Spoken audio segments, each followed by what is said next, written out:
What's up, everybody? Welcome to another episode of Wrestling with Johners. This is episode 141, and this is an interview in partnership with IWE UK over in Essex. It's been a few weeks or a couple of months maybe since we last did an interview with IWE, but great to be continuing that series of interviews. So, as I said, this is our next interview in partnership with IWE UK, and if you enjoy this interview, go out and check the rest of our IWE interviews with the likes of Maverick Blade, Frankie T, Xander, Kevin Isaac.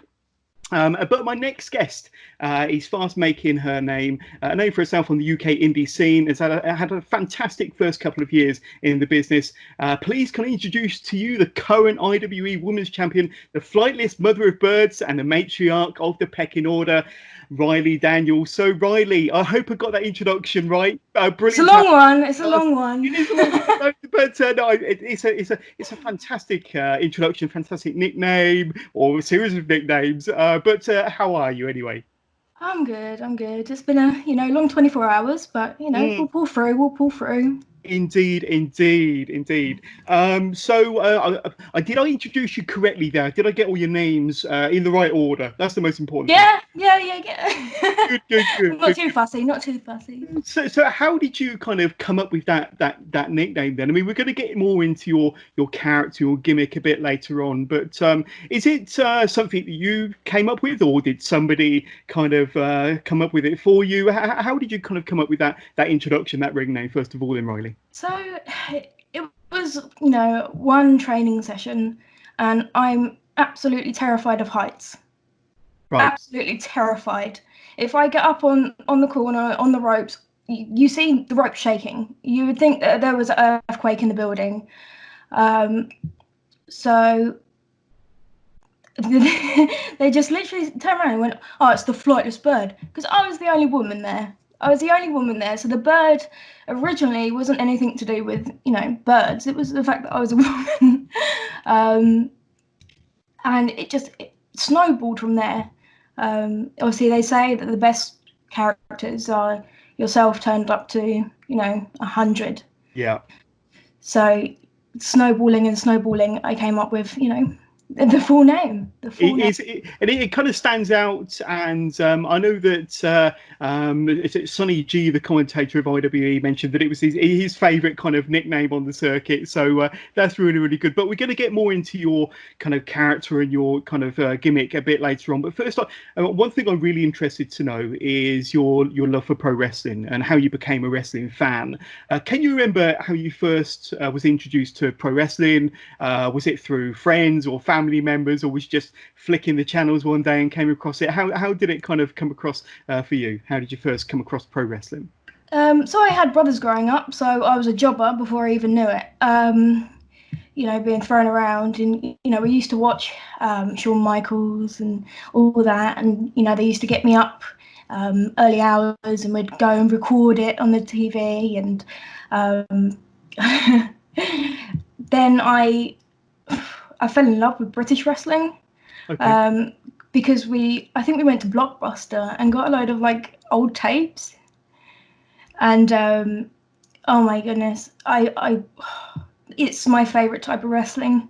It really is. The old school British, Johnny Saint, Fit Finlay.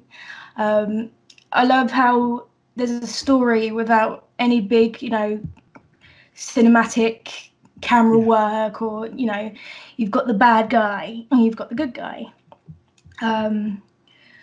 But yeah, I then fell out of wrestling growing up because it happens to all of us. Yeah, and you're a girl and you're with the other girls, and they're like, "You like wrestling?" It's like, "Oh yes, I kind of do." And I came back and I got absolutely obsessed with Dolph Ziggler. Okay. Like amazing.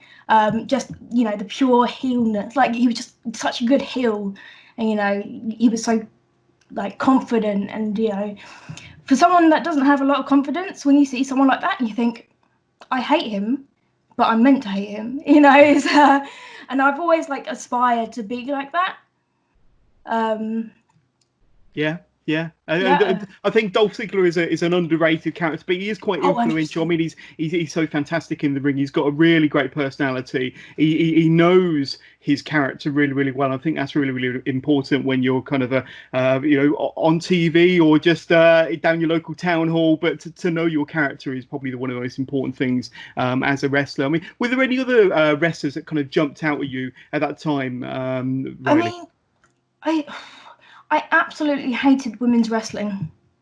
I really hated it because I thought, why do these guys get the cool stuff and the women are, in their bras and panties? And it's like, how am I ever going to be a wrestler? How am I ever going to do that? Like, I don't want to do that. I want to kick people in the face. I want to be kicked in the face. Like, I don't want to, have a pillow fight in the middle of the ring. But when I did eventually get into women's wrestling, I think it was the same for every girl of my generation. It was AJ Lee and Paige. Yeah. Every girl. I think a lot that's kind of the go-to names that really kind of inspired a lot of women around that time to jump into the squared circle themselves. But I mean, are you a fan of the current product? I mean, what's catching your eye at the moment? Did you watch much wrestling on the TV? I mean, obviously there's no live wrestling to watch, but what's catching your eye currently? I'm trying to study old tapes. I do have a habit of going back and watching, the old school wrestling, as I mentioned. I'm not a massive fan of the new product. To me, it feels very over rehearsed, and it feels almost like it should, everyone should have foam fingers and, have like a flash and light telling you when to cheer and when to boo, and it doesn't feel authentic anymore, which is, one of the reasons that I love going to, smaller events where you get kids that, they don't know what we are or what we're doing, but they're there to enjoy it. And if they hate you, some kids decide that they just randomly hate you. You don't have to do anything. You just look at them and they're like, oh, I don't like that person. And you just, you use it to your advantage. But I don't feel that like the highly produced wrestling has that same feel. And, the decline in fan base of those products, kind of shows that. And I think they kind of strayed and lost their way with, what they were. Yeah, it's not as personable as it used to be, and I suppose you're looking at kind of the more smaller shows, the indie circuit. Certainly, around the UK is a bit more. It's a lot more personable, and I think that's kind of why Brit Wrestle, the UK scene, has had such a big explosion over the last 4 or 5 years, because it has become a product that people feel close to, and they feel like it's theirs. What would you say was the pivotal moment in your wrestling fandom that made you want to kind of start a wrestling and start your training then, Ryley? So what was that kind of moment, that light bulb moment that made you think, yeah, I fancy doing this myself? So when I went to college, I met my friends Sam and Tyler, and we used to stay up for pay-per-views. Now, it was one day that I walked in and I saw my friend Sam watching wrestling, and I'm like, is that wrestling? And he's like, yeah. And I'm like, wrestling's not cool anymore, right? And he's like, no, you need to sit down and watch it. So I promised him I would, and I sat and I watched it, and I was awestruck. So many late nights, everyone meeting in a Skype call at 1 a.m. to, watch everything live. And watching it, it gave me this feeling that I wanted to be there, but I didn't want to watch it. I wanted to have my own entrance. I wanted to be flamboyant, and we used to talk about what our characters would be, and my character that I wanted was very, very far from what I am now. But yeah, no. And when we were watching it, I I loved Daniel Bryan as well. Yeah. And it was a running joke that I used to say, Daniel Bryan's coming back this week. Daniel Bryan's coming back. This is before he retired. And then when it came out that he retired, I bawled my eyes out. Before that, I'd looked into wrestling a little bit. Like, I'd looked into the schools around me, and there wasn't anything. Yeah. And then I messaged the school, and they were like, we're not taking anyone on at the minute. And I had such this burning desire to do it that I actually cried. I cried over the fact that I couldn't do it, and I said that I'm not watching wrestling ever again if I can't do it. If I can't be there, if I can't, do it, why would I want to watch it? Yeah. Because I wanted to experience that. There's nothing like a WrestleMania crowd where you hear, all those fans booing or cheering, and I just wanted that feeling when you saw or heard the crowd going wild, and when it's a really good crowd, there's moments where the camera shakes and everyone's going wild, and oh man, the goosebumps. You wanted to be part of that. Yeah, 100%. I was chunky. I still am. I get, a bit of hearsay about, my weight and how I look, but that's just part of the business. But I used to play rugby, and I got injured, and then I had nothing for so long. There was no sport, there was no nothing. My family always used to make fun of me for being weak. Like my sisters and my brothers used to be like, you're weak, you need to toughen up. Because I'd be the first to scream during a plane fight. I'd be the first to run away. Yeah. And it was actually my sister that said that she'd take me to a wrestling school. And we turned up to SOS. That was when they were in the caravan park. And we looked in and she went, I ain't going in there. And it was so hard for me because I could hear them bumping around and I could hear them laughing and having fun. And I was like, I'm so close. Yeah. But I'm so far away. So instead, she took me to MMA. Right. So how old would you have been at this time then? Because, like I say, you very nearly stepped through the doors there of SOS, and we're going to talk about SOS quite a bit, I'm sure. But and then you kind of went sideways to like an MMA training school. How old would you have been around that time then? About 17. Right. About 17. I'm 23 on Sunday, so it was a while ago, not too long ago, but a while ago. Yeah. We went to, I think, 2 MMA sessions, and then she broke my nose, and then I never wanted to do it again. It was fun. I loved the grappling side of it. Yeah. I loved the things I could, put into pro wrestling. The things that were like pro wrestling, I wanted to do. But as soon as it came to striking or, actually hurting someone, yeah. No, not for me. Yeah. Not for me. So tell us about, I mean, eventually you did go back to SOS, I'm guessing. You did step through their doors for the very first time. Tell us about that experience, because, I mean, I can tell just by the way you're talking that you're passionate about wrestling. You're passionate about wanting to be a wrestler. And then, like I say, almost having it taken away from you, Rhylee. And then finally, you get the opportunity to step through the doors. And it was with SOS, I understand, you kind of commenced your training with. I mean, no, actually, I started with a company called Essex School of Wrestling, which was run by Danny Morocco. Okay. Who's good friends of Paul, who runs SOS. Their families are good friends because they used to do the camps and everything together. Sure. And it was there that I met probably one of my closest friends in wrestling, Jack Walker. And he'd come down from Dropkicks to just have a session and see what it was like there. And I ended up staying there for about 6 months. And then it closed down. And then I had about a month or so where I wasn't wrestling and I felt so sick and like homesick almost.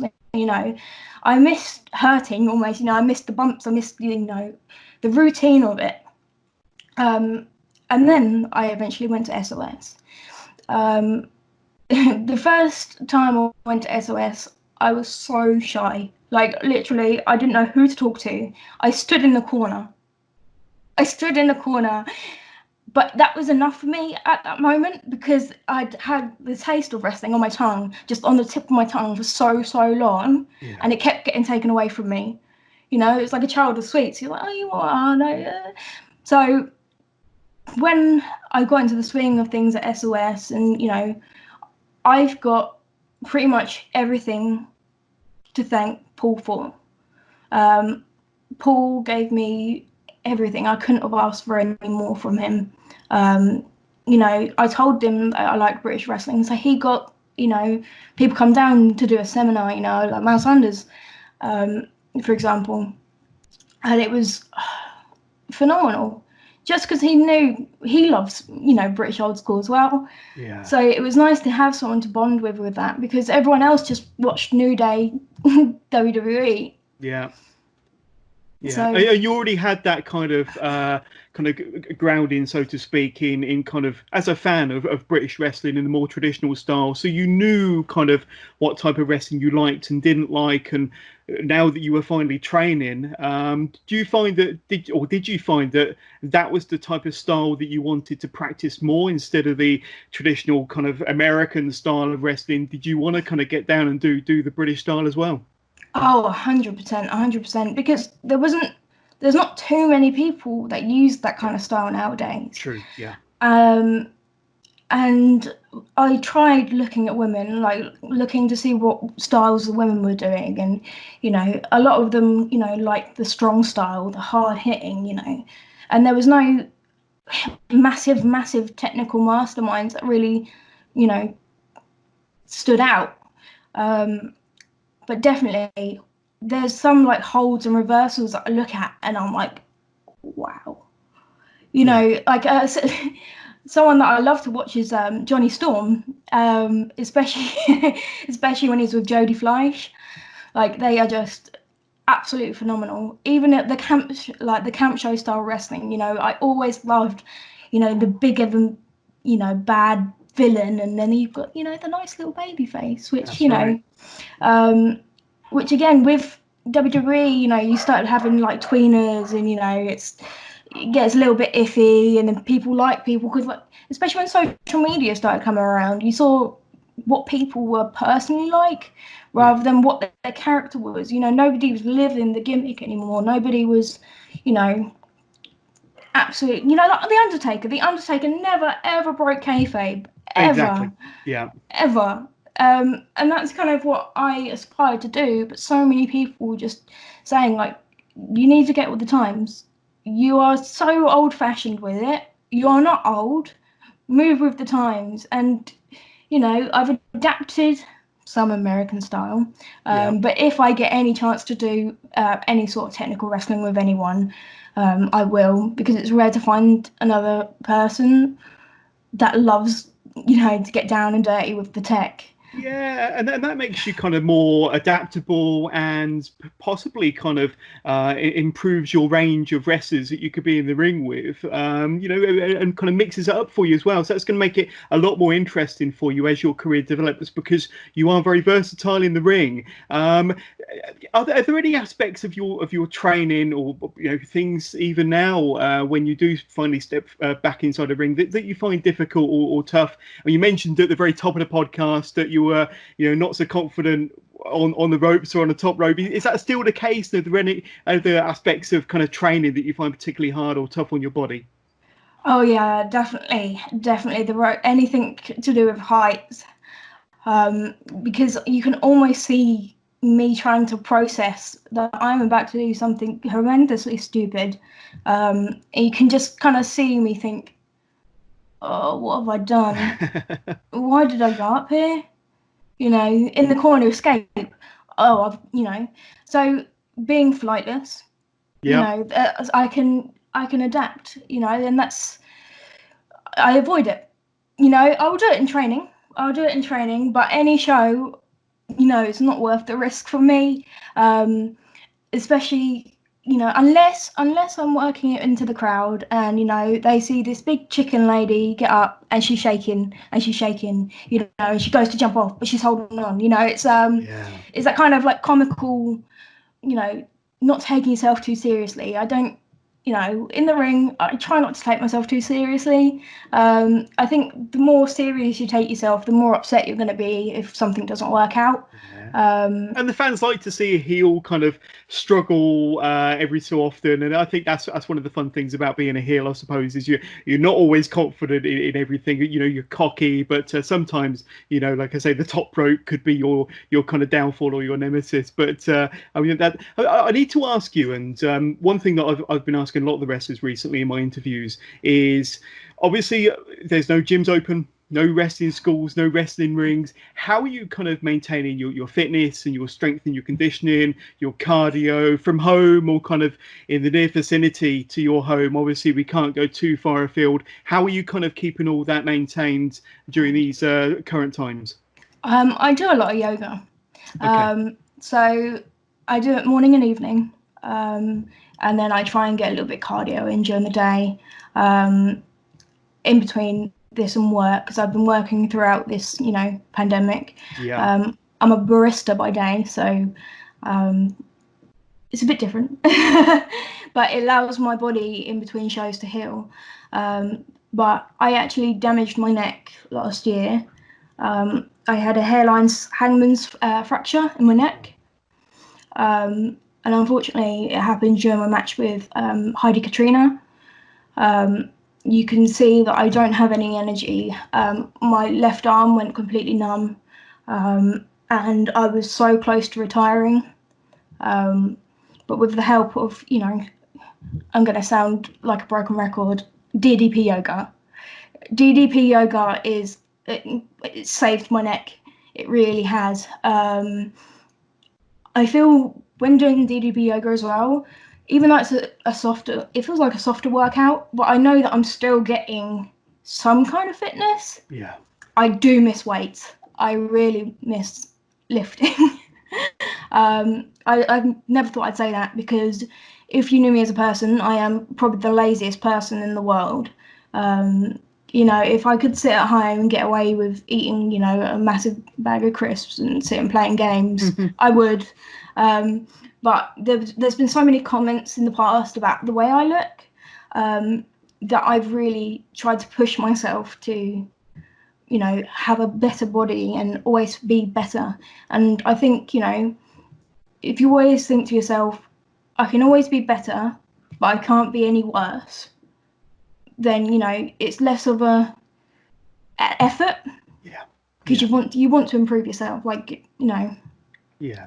Yeah, absolutely. So, I mean, would your regular kind of training school be SOS, or where would you kind of be training at if this pandemic wasn't going on right now?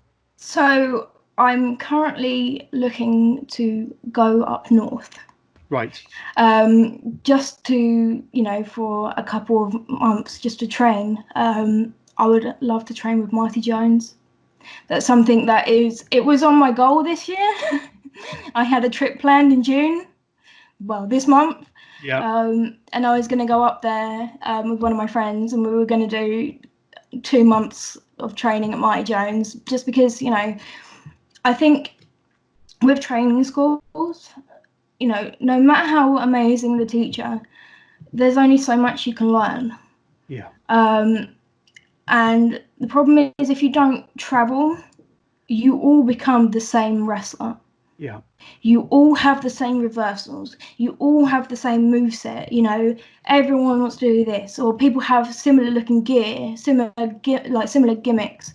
So I think it's really important for any wrestler to get out and about, and, you know, especially with Mighty Jones, you know, who better to teach me than someone so old school, you know. Yes. I'm sure he'd put me through my paces. I've met him once, and I absolutely adored him.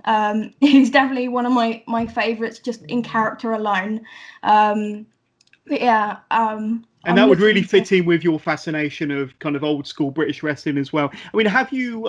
We had Echo Reed on the podcast a month or so back, and she said the same thing as you, that it's really important to not stick with one training group and to travel. When she's had about 3 sessions with the Knight family over in Norwich, and wants to kind of travel and do different kind of training camps. And that sounds very similar to what you want to achieve as well.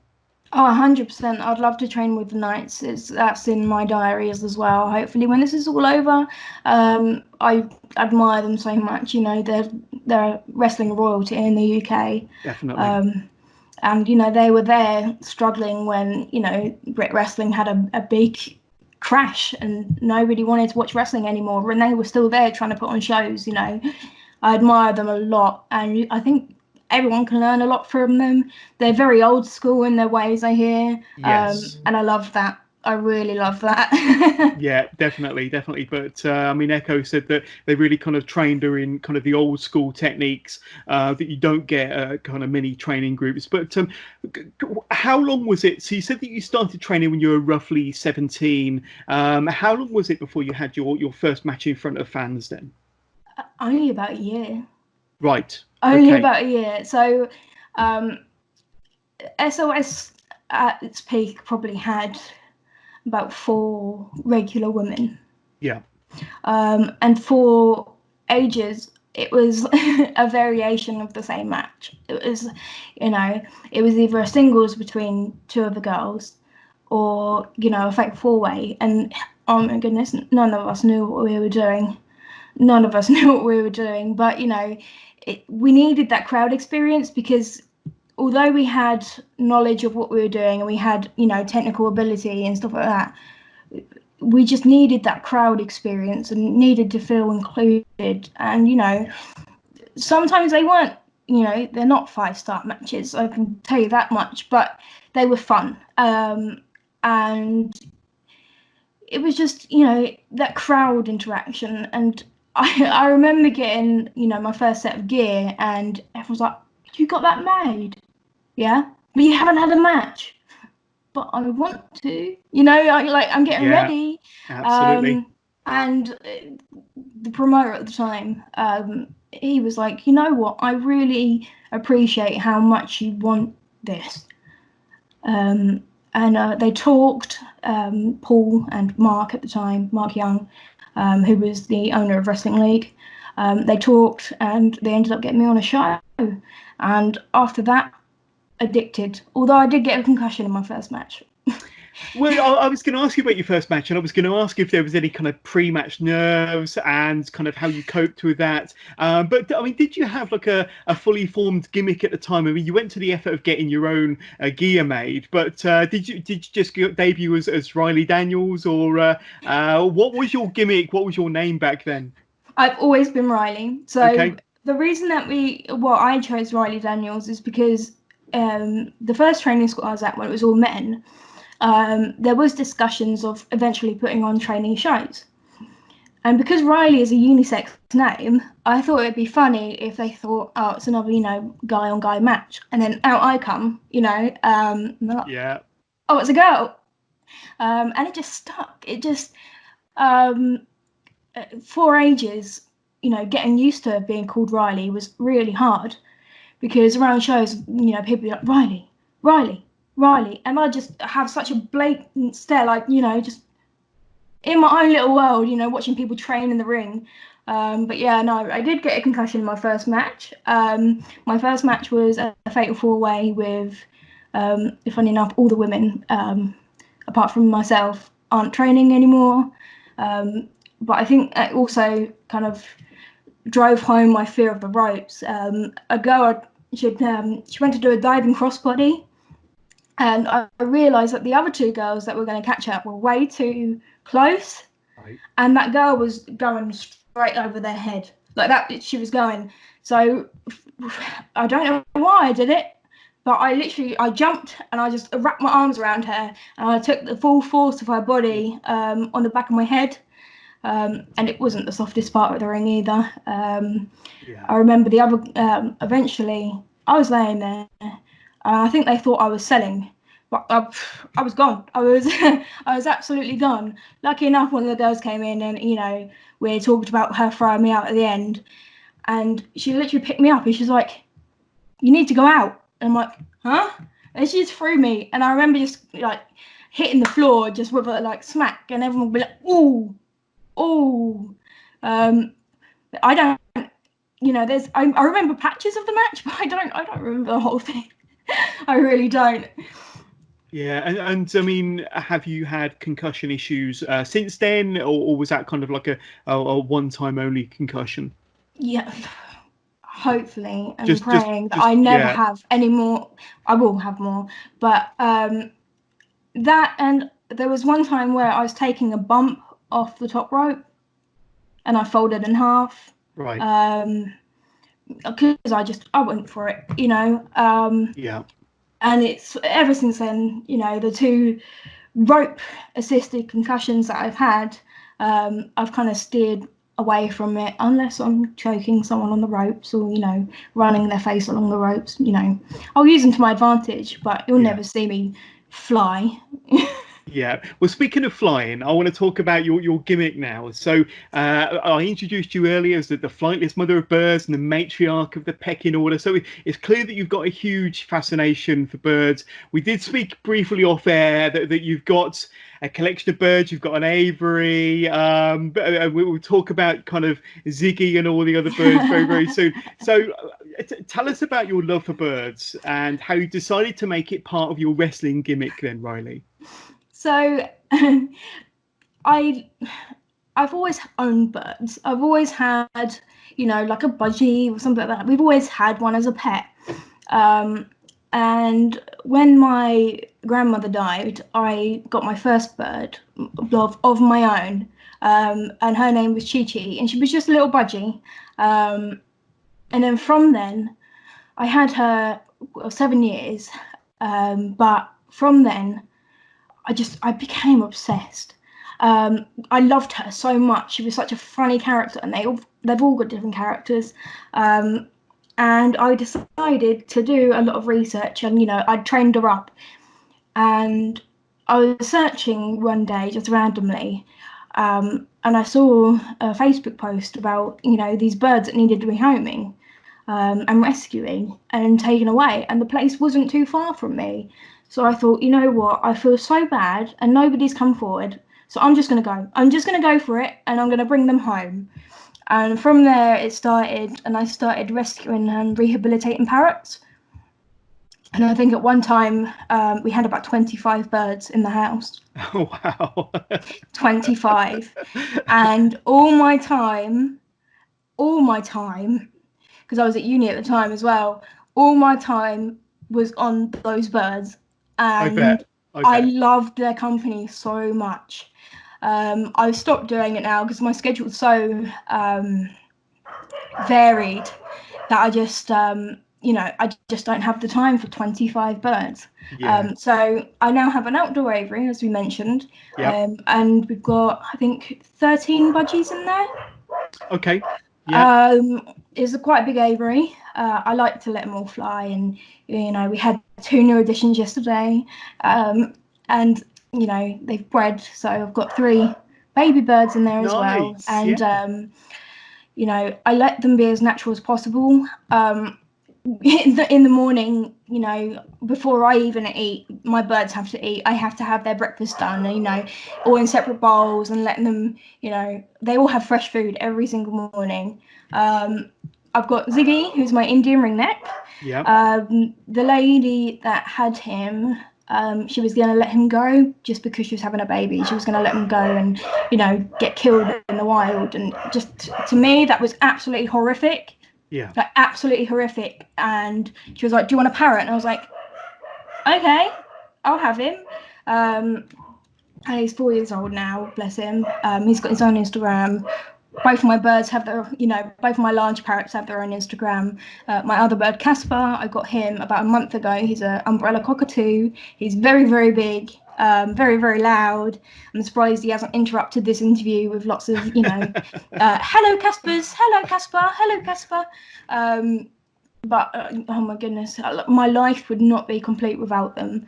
And it was that love for birds when I was, when I did wrestling at the weekends, and I was really stuck because I didn't have any gimmick, when people were throwing some weird stuff my way, like I think at one time, like a vampire, and I was like, I'm not coming to the ring with fangs and a bloody cape on. Yeah.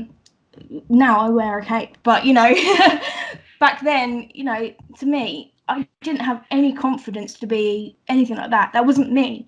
And it was one of my friends. It was just like, why don't you be a big bird?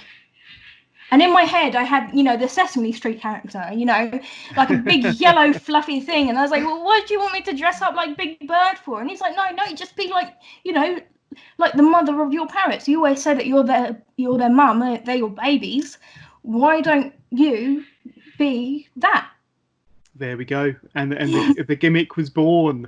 But like you said earlier, it's an extension of who you really are. So that kind of fits perfectly. It couldn't be any better, really, could it? But crazy bird lady. Have you heard of a wrestler from the 80s and early 90s, Coco Beware? Now he used to go to the ring, mostly in the WWF back in the days with Frankie. I think it was a huge cockatiel. I'm not entirely sure. But have you ever considered kind of going to the ring, making your birds or a bird part of your entrance?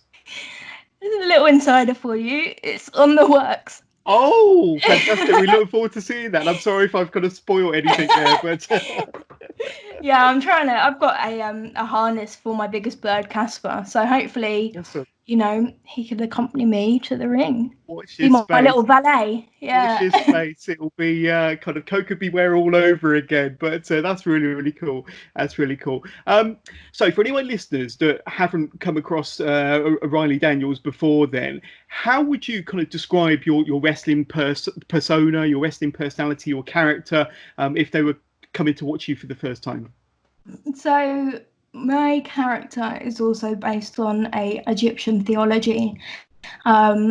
There was a character where this big bird lady would stand over the tombs of pharaohs and those dead, and she would be the ferry to the afterlife. And to me, I struggled so hard thinking, how could a bird lady be a bad guy? Like, how can you? And somehow I made it work. But it spiraled. I started looking at things, and oh my goodness, I started buying and buying and buying and buying and buying.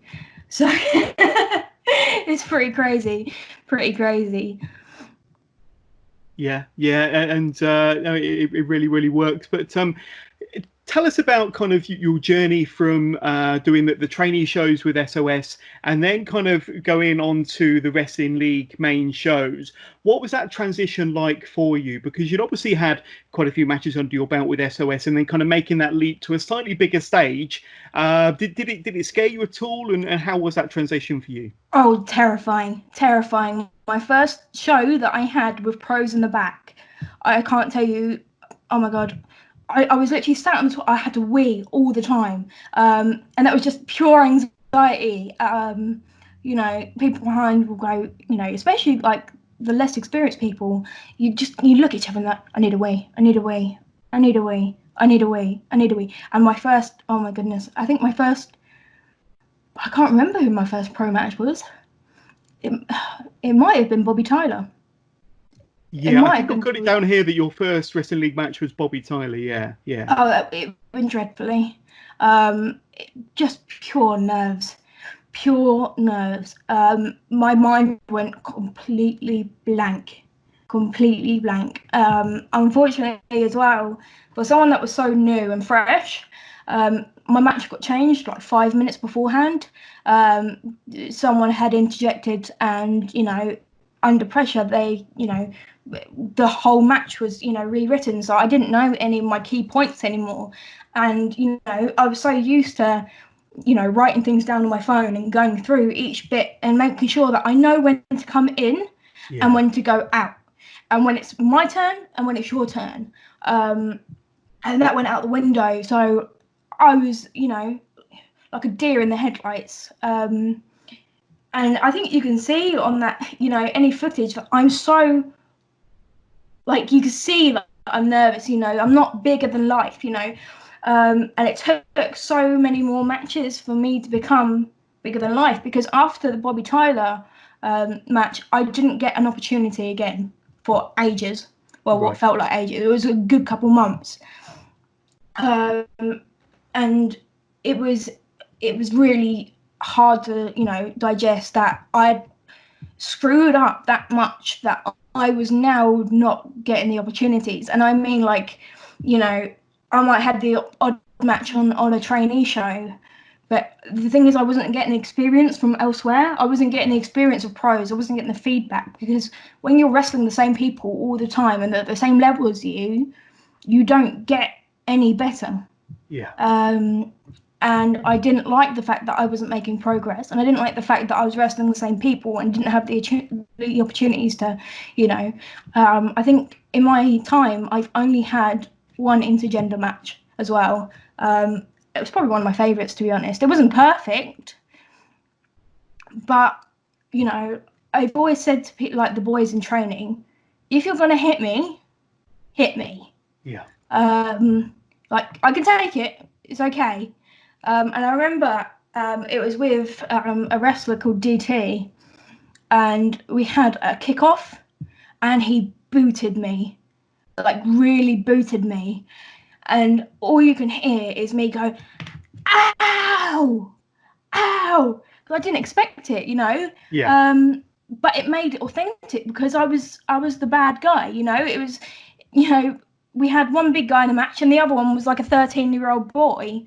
I think the finish for that match was like a 450 onto me, who'd been knocked out with a KO punch. But it's still it's that, it's probably one of my favourites. Going on to my favourite matches, actually, I think Voodoo Queen Amara. Yes. Yeah. Oh my goodness, I've wanted to wrestle her since I met her in my training school. She had come down to the Marty Jones seminar, and we had ran the same ropes at once, and I folded and fell right through the ropes. And ever since then, I was like, wow, I really want to wrestle her. And when I did, she couldn't have been nicer.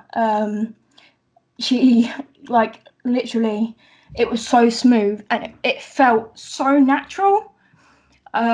Any like doubts I had about wrestling, because people go through periods where they think, I'm not good enough for this, I can't do this, but she really gave me a kick up the bum to really want to do more. Yeah, and you did get back on the Wrestling League shows though eventually, didn't you? Because you had a match against is it Mariah May, and she's Mariah making a bit of a name for herself. I know that she's been doing the rounds on the podcast circuit, and she's kind of becoming more and more well known. And what was it like to wrestle her for Wrestling League? So I won't get into too much, but Mariah she's a very pretty girl.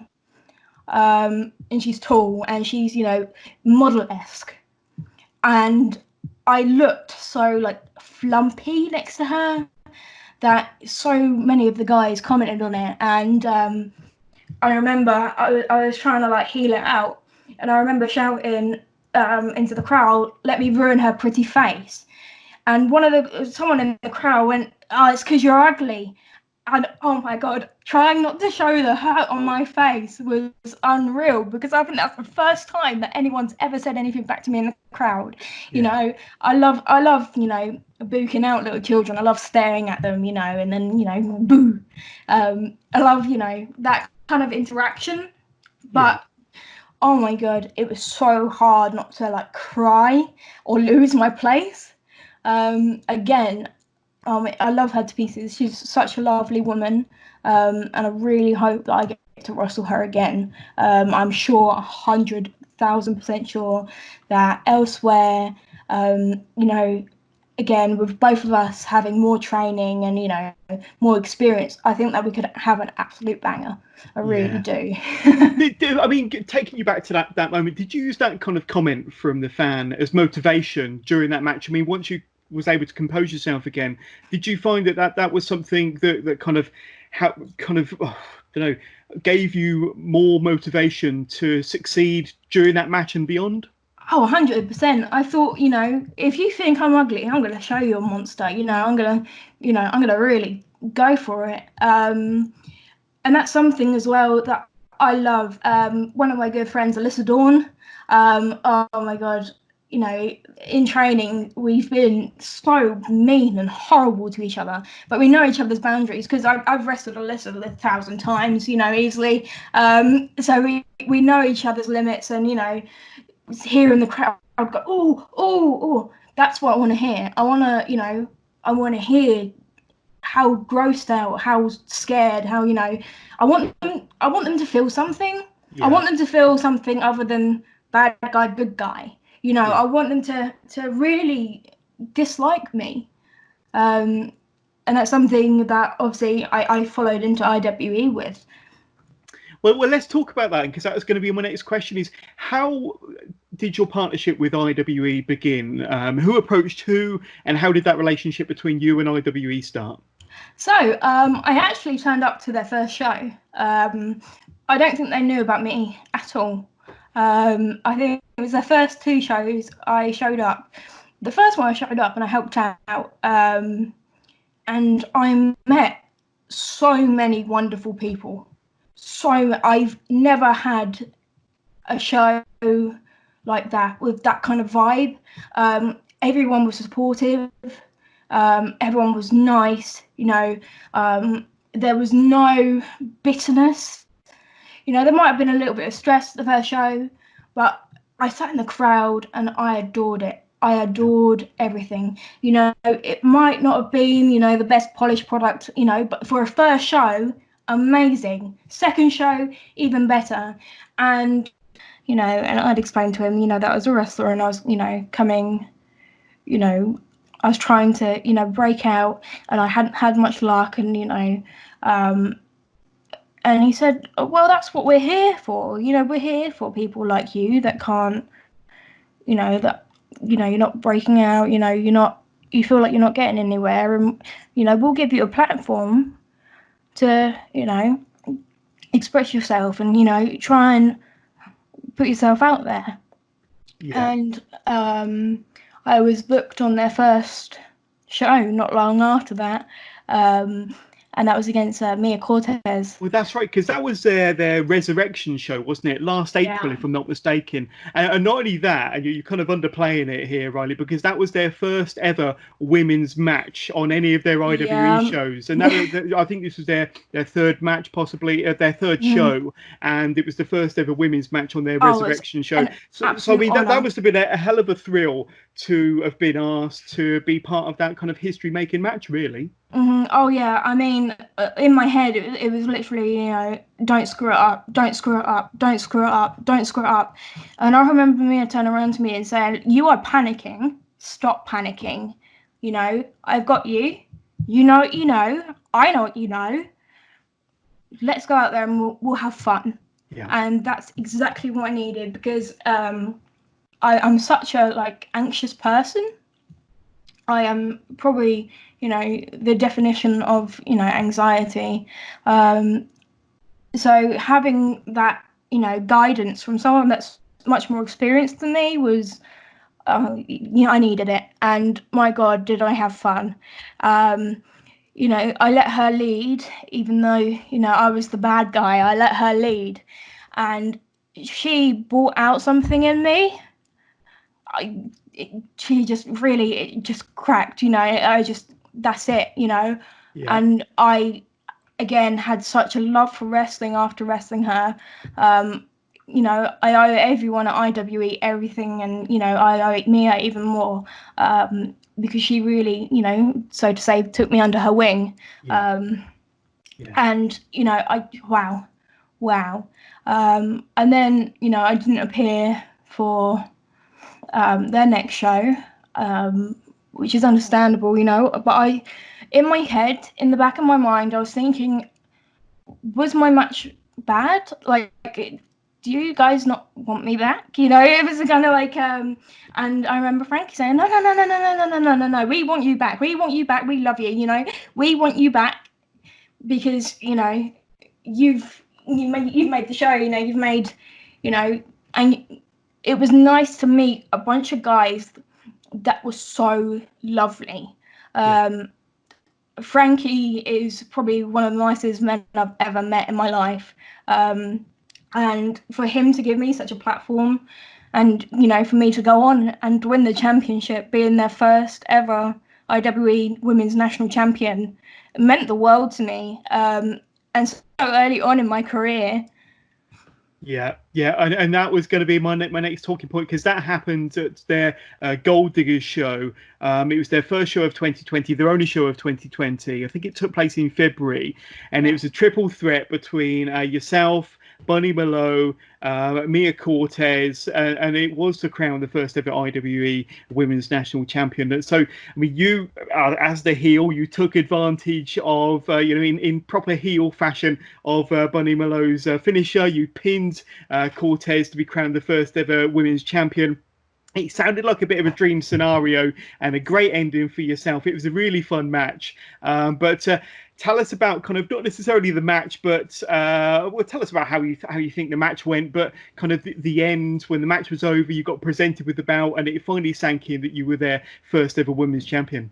Oh, it really didn't sink in. It didn't sink in for ages. I mean, I didn't know. I didn't know until like last minute, because I thought, I was so used to heel. I'm so used to losing, and I don't mind that. I love putting people over. I love selling them and making them look $1 million. But it felt like,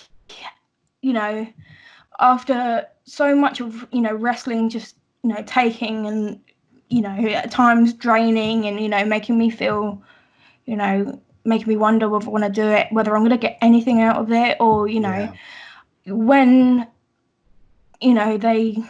when I won the belt, I did win it. You did. Might not have been fair, but I did win it. It was oh my god, I still look at it. I still look at the belt and the championship, and I look at it, I think, oh my goodness, like I did that. It's like it's still, to me, I still don't believe it.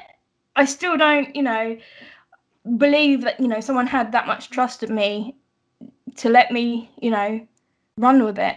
What's that kind of that big win, that championship moment? What's that done to your kind of morale and your kind of motivation and your want to kind of continue striving to be better? Because it sounds to me like you didn't fully believe in yourself. You didn't fully believe that you could do it. And now that you are the champion, is that kind of giving you extra extra motivation to go on and do even bigger and better things? Oh, Ryley's hungry. Ryley's definitely hungry. Obviously, in true bird fashion, I got my claws into her and dropped Bunny Malone off. But I think Ryley definitely wants to hold on to that championship. And she will do anything.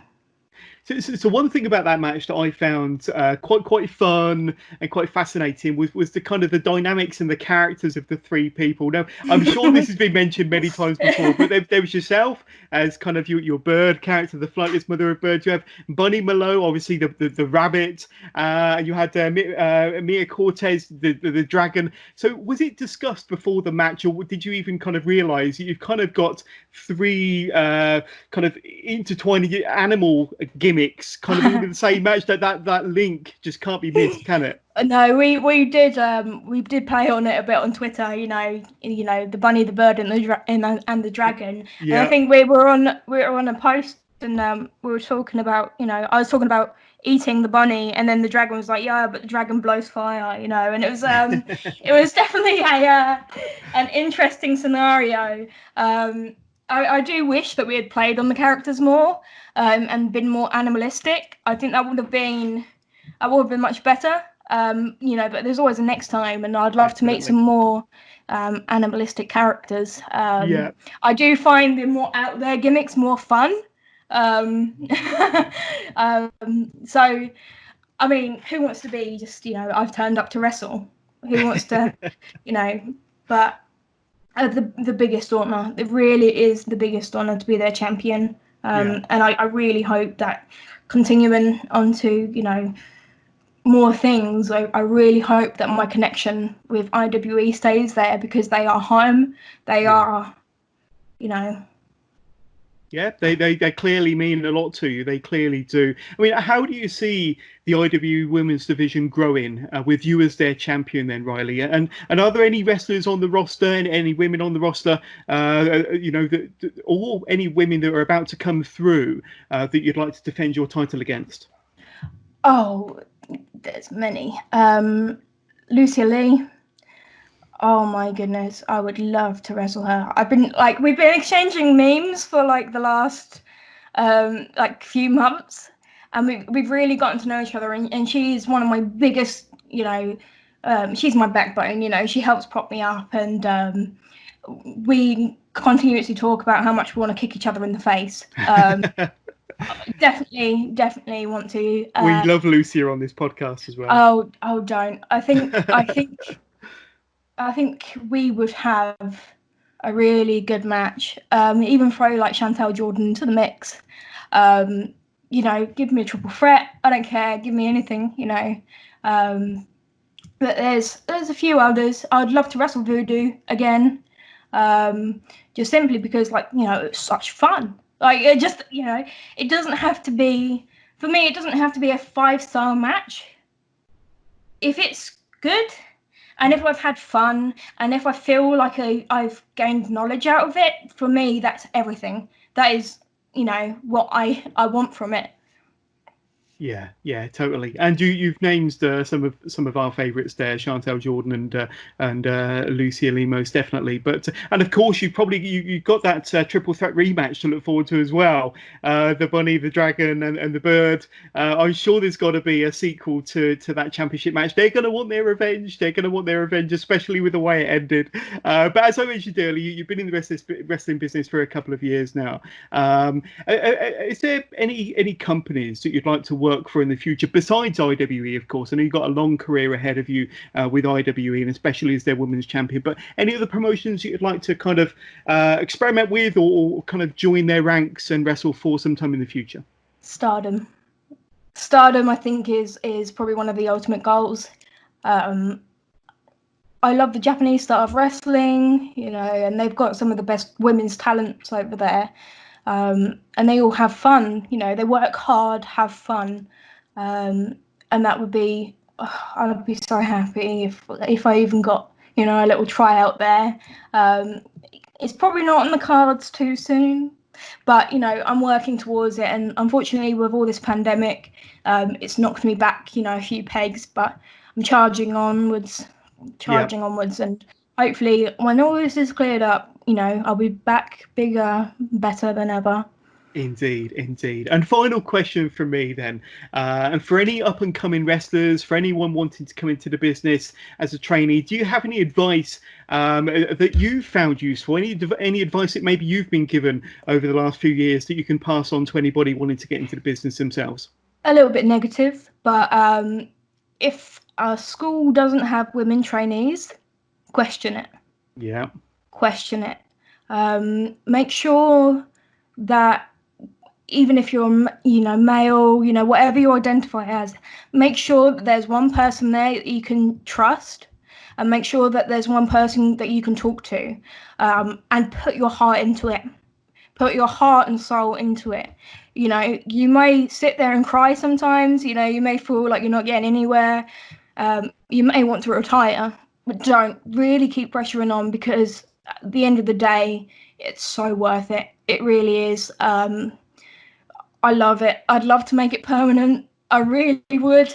Hopefully. We'll see in the future. Hopefully. Fingers crossed. There we go. Well, if you keep working as hard as you have done over the last 2 or 3 years, I'm sure that you're going to go from strength to strength and keep picking up them championships. But Rhylee Daniels, it's been absolutely amazing to have you on the Wrestling with Johners podcast. I really, really appreciate you spending this time with me. Thank you for having me so much. But before we let you go, we can't let you go without giving you an opportunity to throw out any plugs, where to find you on social media, whereby listeners can reach out to you, say hi, and learn more about the Flightless mother of birds, Rhylee Daniels. So the floor is yours. Give us all your plugs. Keep posted to my Facebook page, because my merch will be dropping soon. Soon, very soon. I'm on the final designs, so Exciting. You can find me on Instagram and Twitter. I'll send you over the links so you can plug that. My Twitter is Little Miss Rhylee, and I believe my Instagram is the same. Awesome. And what we will do is, like we always tend to do, is to add the links into the description of this podcast. So wherever you're listening to this, click into the description, click on the links, and it will take you straight to Rhylee's social media pages. But thank you once again for being a fantastic guest on the Wrestling with Johners podcast. So please keep it tuned to the Wrestling with Johners podcast. And if you've enjoyed listening to this episode, please don't forget to spread the word. Tell your friends and tell your family. Don't forget to hit that ever important follow or subscribe button so you can be notified every time a new episode drops. Thanks again to Rhylee for coming on the Wrestling with Johners podcast. Thanks to our partners, IWE UK, and thanks to Frankie T for setting this one up for us. And thanks to everybody for listening. I hope you have a great weekend. Hope you have a great week. It's a little bit wet and dreary where I am, but hopefully the sun will break through soon. But wherever you are, stay safe and have a good week. Take care. Bye-bye, everybody.